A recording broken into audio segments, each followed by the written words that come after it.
Pelan-pelan ya, ingetin apa yang belum dijawab soal agama tuh.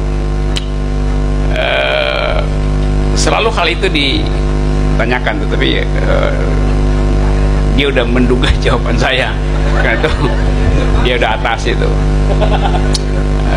Saya belajar Islam, filsafat Islam itu 4 semester dengan Profesor Harun Nasution di IAIN dulu, jadi saya ngerti itu. Saya belajar hukum Islam di Fakultas Hukum Universitas Indonesia 4 semester juga, jadi ngerti lah tuh. Jadi saya bisa bicara dengan teman-teman Muslim di wilayah muamalah yang horizontal itu, bukan di wilayah vertikal yang isinya adalah akidah itu. Di wilayah muamalah kita bisa bertengkar, tetapi tidak di dalam wilayah keyakinan itu. Justru saya menghindari pembicaraan keyakinan dalam agama apapun, karena itu bagian yang paling misterium dari keyakinan seseorang itu. Soal iman, hidayah, segala macam itu, panggilan. Disebut panggilan artinya dia jawab sendiri, tidak mendengar panggilan orang. Itu kan panggilan dari langit, ya hanya didengar oleh hati nurani dan dijawab oleh hati nurani, nggak dijawab di depan speaker. Itu intinya itu. Jadi saya kira yang kita bicarakan langit tahu itu tuh, Inna Rabbaka bil mirsad, apa namanya dalam bahasa Inggris, God is watching us. Jadi itu soal-soalnya kan. Dan negeri ini justru dibikin cemas karena seolah-olah problem dasar kita adalah perselisihan doktrin agama itu. Padahal di bawah itu, di dasarnya ada soal keadilan sosial. Nah kebetulan Muslim adalah mayoritas, dan ketidakadilan dialami oleh warga Muslim. Itu fakta sosiologis ya, bukan fakta teologis. Jadi tugas negara bukan sekedar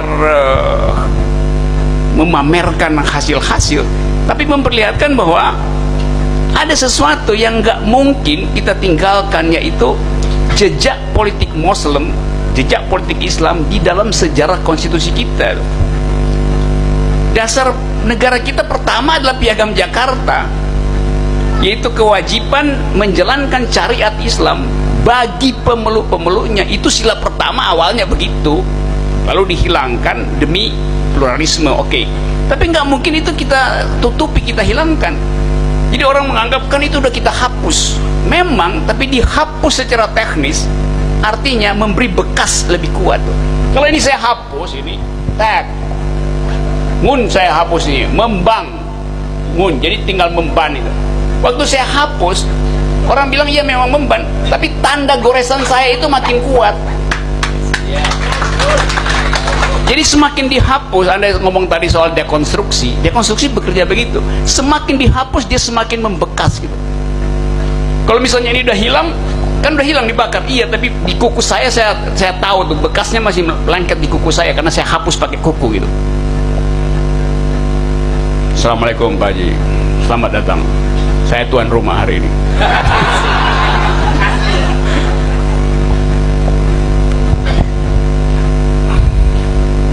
Jadi itu soalnya tuh. Jadi kita mesti membiasakan hidup. Jadi seolah-olah Islam itu adalah patologis di dalam kehidupan. Enggak.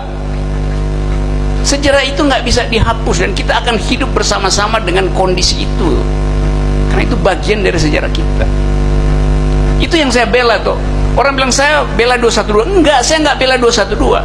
Saya bela hak saya untuk mengetahui apa itu 212. Dan negara menutupi apa yang terjadi di Monas itu. Nggak ada beritanya kan, karena itu saya tuntut itu. Itu soalnya. Karena warga negara ingin tahu sesama warga negara aktivitasnya apa itu. Jadi itu soalnya tuh. Nanti saya dibilang radikal, teroris, segala macam tuh karena bergaul dengan 212 ya. Itu faktanya ada di situ. Dan dihalangi 212 mengucapkan ekspresi, nggak boleh, yang benar aja.